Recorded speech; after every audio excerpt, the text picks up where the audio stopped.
Locked inside my head. Didn't wanna let you see me break down. Prisoner of the past. I'm not here to ask you for a way out. The waves keep. 어이구. 아이고 오셨어요? 아이고 안녕하세요. 아이고 안녕하십니까. 반갑습니다 교수님. 예. 교수님 안녕하십니까? 네, 어서 안녕하십니까. 오십시오. 예, 예. 이쪽으로 오시죠. 예, 이쪽으로 감사합니다. 오시죠. 자 제가 소개를 드리겠습니다. 미디어가 우리 정신 건강에 미치는 영향을 알려드립니다. 서강대 신문방송학과 유현재 교수님이십니다. 아유 안녕하세요. 예, 반갑습니다. 안녕하십니까. 예. 유현재라고 합니다. 예, 예. 반갑습니다. 이제 오늘 모신 이유는 신문방송학과 교수님이 건강을 연구한다. 예. 제가 생각할 때 이 우리 사회에서 가장 지금 안타까운 건 뭐냐면 정보들이 너무 많지 않습니까? 너무 많아요. 우리들은 정말 너무나 당연하게 재밌게 느끼기도 하고 뭐 그런데 무슨 가짜 뉴스라든가 뭐 이제 사이버 레카라든가 뭐 이런 것들이 이제 툭툭 튀어나오면서 그 서로 미워하게 되고 그다음에 서로 분열하게 되고 네. 그러니까 네 편 내 편 갈려지고 막 이런 것들에 유튜브를 보면서 우울해지기도 하고 맞아요. 유튜브를 보면서 뭐 하기도 하고 그러니까 이 좋은 미디어가 숨기 저도 뭐 유튜브로 애 키웠다 그럴 만큼 뭐 없는 게 없잖아요. 없는 게 없어요. 저도 뭐 수업할 때 뭐 유튜브 잘 이렇게 보여주고 막 그러는데 맞아. 이렇게 하면 이제 순기능인데 역기능들이 꽤 있는 거예요. 그렇죠. 특히 요즘 뭐 가짜 뉴스다, 뭐 허위 뉴스다, 뭐 이제 수많은 정보와 그 진짜 이 걱정, 우려가 좀 커지는 요즘 세상이 아닌가 하는 생각이 드는데.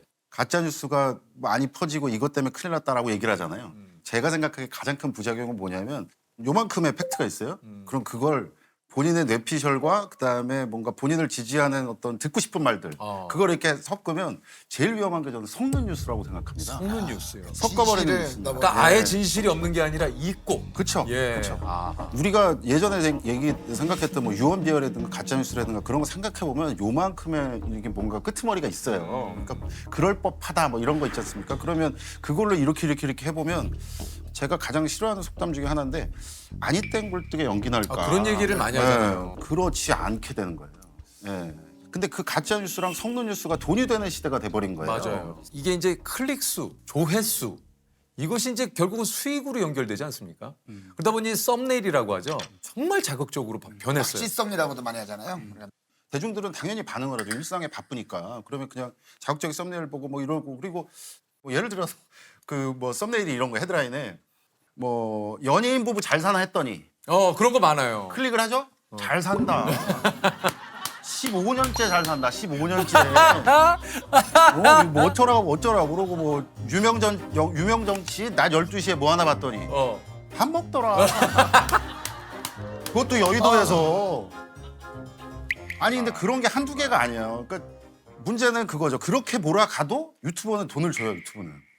그러니까 그게 돈이 되는 사회가 있으니까 답답한 거죠. 이게 참 그러다 보면 이게 뭔가 하향 평준화가 되기도 하고 전부 다 그렇게 밝혀지기 시작하면 그러면 그분들의 재료는 뭘까 생각해 보면 뭐랄까 크리에이티비티가 아니에요. 그러니까 이렇게 해서 우리가 이제 뭐 아이디어를 내서 이런 게 아니라 혐오, 미움, 분열 이런 것들이 그분들의 재료인 거예요. 그렇죠. 혐오, 미움 이런 것들이 발화력이 어마어마합니다. 맞습니다. 그러면 뭔가 또 클릭 막 이러면 그게 또 돈이 되고 그러니까 이게 계속 악순환이 돼서 제가 이제 혐오 비즈니스라는 말을 좀 썼는데요. 어쩔 수 없는 엄연한 현실이 아닐까라는 생각이 들어서 좀 안타까운 면이 있습니다. 나중에 제가 생각하기에 가장 큰 부작용은 뭐냐면 진실에 대해서 알고 싶어 하지도 않을 수도 있어요. 맞아요. 예. 맞아요. 가짜 뉴스에 계속해서 뭔가 뭐랄까 훈련을 받으면 확증 편향이라는 게 생기잖아요. 그런데 또 나한테 유리하면 그냥 뭐 그런 거지만 이렇게 될까 봐 그런 것들이 제가 가장 경계하고 있는 미디어의 역기능이다라고 말씀을 드릴 수가 있겠습니다. 소위 말해서 요즘 그 이제 확증 평양 뭐 내지는 이제 버블에 갇힌다고 하잖아요. 이제 맞습니다. 내가 계속 보는 정보에 따라서 알고리즘이 이제 인도해 주는 대로 따르다 보니까 내가 보고 내가 듣고 내가 하는 것이 진짜다. 나머지는 사실 믿지 않는. 사실 누군가는 알고리즘이 뭐 그 진짜 뭐 지금 21세기에 나온 발명품 중에 최고다라고 하는데 맞죠? 기업 측면에서는. 그렇죠. 기업 측면에서는 그 플랫폼에서 많이 놀아야 되잖아요. 거기 머무는 시간이 많을수록 그분들에게는 계속 입금이 되는 거예요. 그러니까 기업 입장에서는 너무너무 완벽한 시스템이죠. 그런데 그게 어쩌면 알고리즘이란 게 아까 우리가 그 얘기를 나눴던 다양성을 정말 송두리째 뺏어버리는 괴물 같은 시스템이 될 수도 있는 거예요. 맞아요. 요즘 그 제가 책을 하나 봤는데 그 얘기가 좀 눈에 들어오더라고요. 우리가 가장 그 경계해야 될 것이 의심 없는 확신을 가장 경계해야 된다. 그러니까 우리가 요즘 그런 확신, 예, 뭔가 정답을 찾으려는 욕구가 굉장히 좀 강하잖아요. 그러니까 그러다 보니까 그런 컨텐츠를 통해서 우리가 좀 의심을 안 하는 것 같아요. 뭔가를 하나, 그러니까 알고리즘이라는 것도 우리를 자꾸 그런 세계로 이끄는 것은 아닌가. 알고리즘이라는 정말 어마어마한 마케팅 용어에 의해서 우리를 훈련시킨 거예요. 미디어가, 플랫폼이. 자극적이고 단짠단짠 뭐 이런 것들. 그런 것들이 중독이 되죠. 좋은 거에 중독돼 보셨어요? 하나 하면 그 다음에 뭐 관심 있을 법한 거 또 제공해주고 또 제공해주고 하나하나. 그러니까 우리는 원래 다양성의 민족이었는데 이 중요한 걸 잊어버리는 것 같아요. 이 얘기는 나랑 의견이 틀린데 안 들을 거야. 그 어차피 미디어는 원래 그런 거 아니야 라고 생각하는 순간 타협은 없어요. 지금 저는 굉장히 중요한 골든타임이라고 생각해요. 저는 가끔 꺼요. 알고리즘.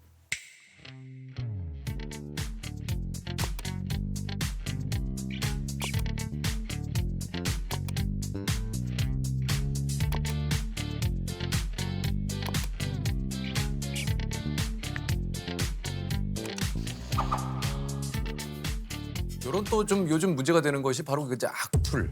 예. 이게 이제 뭐 도를 이제 넘는 악플들이 정말 많잖아요. 이게 이제 악의적이고. 그러니까 이런 악플도 이렇게 늘어나는 좀 이유가 좀 있을까요? 그 저는 일종의 그 대중이 그 뭐랄까 게임을 하고 있는 게 아닌가? 그러니까 게임이 뭐 몰지각한 유튜버나 사이버 레카들이 공격 대상을 정해주잖아요. 그러면 일반 대중들은 아 내가 그러면 저 사람을 공격해도 된다라는 어떤 그런 가치 판단을 하게 될 수밖에 없나 봐요. 그러면 정말 본인이 할 수 있는 모든 이걸 해서 제일 모욕적인 말을 아, 누군가 상대 타겟이 정해지면 그분들한테 하는 것 같아요. 근데 그게 실명이라도 그럴까? 혹은 오프라인에서 그분들을 만났을 때 그렇게 할 수 있을까? 이 말씀을 좀 드리고 싶은 게요. 한나 아렌트라는 철학자가 이제 악의 평범성이라는 얘기를 했어요. 근데 그 악의 평범성이라는 게 어떤 거냐면 뿔 달린 사람이 어마어마한 사람이 그렇게 배설 수준의 누군가를 상처를 주고 막 이런 게 아닌 거예요. 악을 퍼뜨리는 사람은 지극히 평범하다. 그리고 당신도 될 수 있고 나도 될 수 있다. 어떤 상황에 처하게 되면 굉장히 평범한 악이 모여서 어마어마한 악이 된다라는 네네네. 거예요. 근데 댓글이 너무 험하게 그러니까 배설 수준으로 나온 분들을 만약에 잡아서 물어보면 둘 중에 하나 다릅니다. 나만 그랬어? 그리고 내가 진짜로 때렸냐 그 사람? 근데 아까 제가 말씀드렸던 것처럼 지금 이런 우리 같은 초연결 사회에서는 온라인에서 공격하는 게 훨씬 더 타격감이 셉니다. 맞아요. 그러니까 저는 이런 부분을 좀 반영을 해서 미디어와 관련된 규정이 빨리 좀 우리나라에만 있는 법을 좀 보고 싶어요. 예, 맞아요. 사실 유튜브 그다음에 SNS 이런 관련 어떤 제한을 두는 법들을 저한테 인터뷰가 들어오면 저는 항상 유럽 예를 들게 되는 거예요. 유럽엔 있어요. 있어요? 그러니까 벌금을 어느 정도 규모냐면 뭐 700억. 그리고 24시간 내에 뭔가 조치 취할 것. 뭐 이렇게 되는 겁니다. 사회의 경종을 들으면. 이거는 정말 우리 사회에서 받아들일 수 없는 죄야. 그리고 이건 뭐 표현의 자유나 이런 숭고한 가치를 들이대면 안 돼. 라고 해서 국가에서 뭔가 제한을 두는 거예요. 그래서 저는 그런 법들이 좀 촘촘히 좀 만들어졌으면 좋겠다라는 생각이 좀 들고요. 우리가 그런 국내법을 마련하고 유튜브에 약간 특별 요구를 할 수도 있을 겁니다. 왜 그러냐면 현실은 우리나라가 뭐 전 세계에서 거의 유튜브를 가장 많이 쓰는 국가 중에 하나고 유튜브가 우리나라에서 벌어가는 돈도 많고 그러면 책임성을 요구하는 거죠. 당연히 할 수 있겠죠.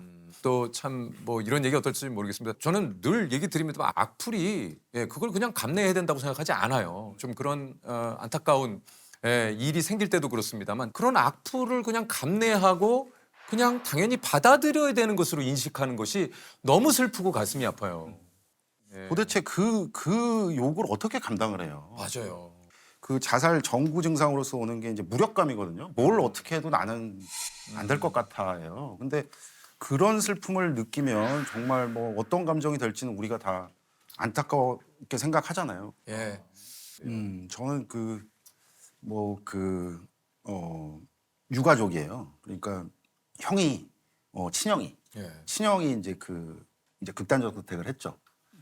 이게 아마 뭐 저를 아시는 분들은 아마 이 방송을 보면 좀 놀랄 수도 있는데, 그러니까 제가 이제 그 미국에서 교수를 할 때 이제 그 형이 이제 그런 선택을 했다는 얘기를 듣게 됐어요. 그때 뭐 예상은 하시겠지만 한 2, 3년 동안은 그냥 멍했어요. 멍하고 이렇게 시간이 지나도 요즘 이 인간이 왜 전화를 안 하지? 막 이런 착각을 할 정도로 그러니까 너무 이상하게 살았던 거죠. 근데 이제 그러고 이제 한국에서 뭐 논문을 써야 되니까 교수도 먹고 살아야 되지 않습니까? 그러면 연구도 해야 되고. 근데 그 생각이 든 거예요. 아, 제가 그러면 그 어떤 분야를 좀 연구를 할까? 그런데 제가 이제 그 자살이라는 게 제가 너무 아프게 다가오니까 아, 이것과 미디어에서 뭔가 연결이 안 될까라는 생각을 우연히 했는데 예를 들면 그 자살을 보도함에 있어서 너무 자극적으로 한다거나 아니면 그게 우리나라 자살률이 세계 1위인데 너무 감성적으로 그걸 풀어서 뭔가 베르테르 효과가 나오게 만든다든가 그리고 용어가 예를 들면 동반 자살이라는 말이 나와서 제가 너무 살기가 힘들어서 제 아들이랑 같이 가겠다고 하면 그러고 자살을 했다 그러면 그게 어떻게 동반 자살이냐. 그건 살해 후 자살이지. 그런 것들이 문제의식이 있어서 논문을 썼어요. 그랬더니 이제 그 다음에 이제 그 도와주셨잖아요. 예전에 기억나실 거예요. 그 자살 예방 캠페인. 아, 예. 그거 저가 같이 한 거예요. 아, 안 그러셨군요. 그래도 오늘 나온다 그러길래 제가 유석 선생님한테 좀 감사를 아, 할게 아닙니다. 7, 8년 전에 예. 그런 예방 활동 미디어 뭐 이런 거를 하는데 아, 이게 진짜 어마어마한 연예인이 좀 했으면 좋겠다라고 해서 연락이 갔는데 선생님 해주신다고 했다는 거예요. 그래서 그때 사실 저희끼리 막 진짜 울컥했어요.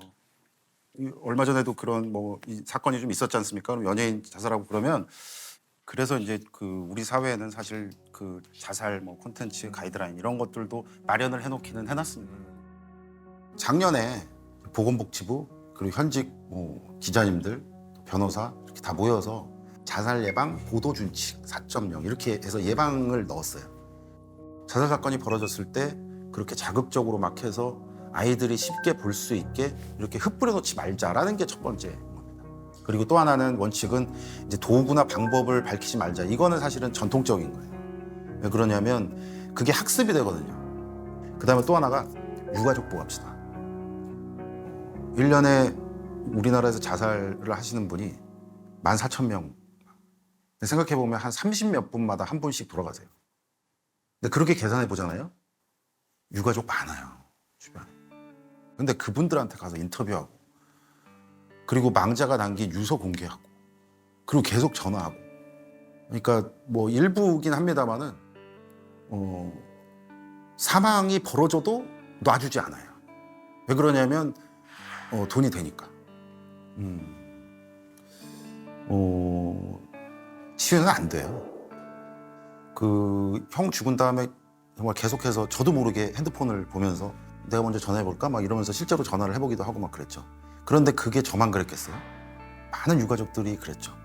뭔가 유가족에 대한 예의 그리고 또 다른 자살을 막을 수 있는 어떤 예방 차원에서 그렇게 괴롭히지 말자는 거예요. 그런 위기에 처했을 때 어떻게 도움을 받을까? 그런 정보를 제공하자.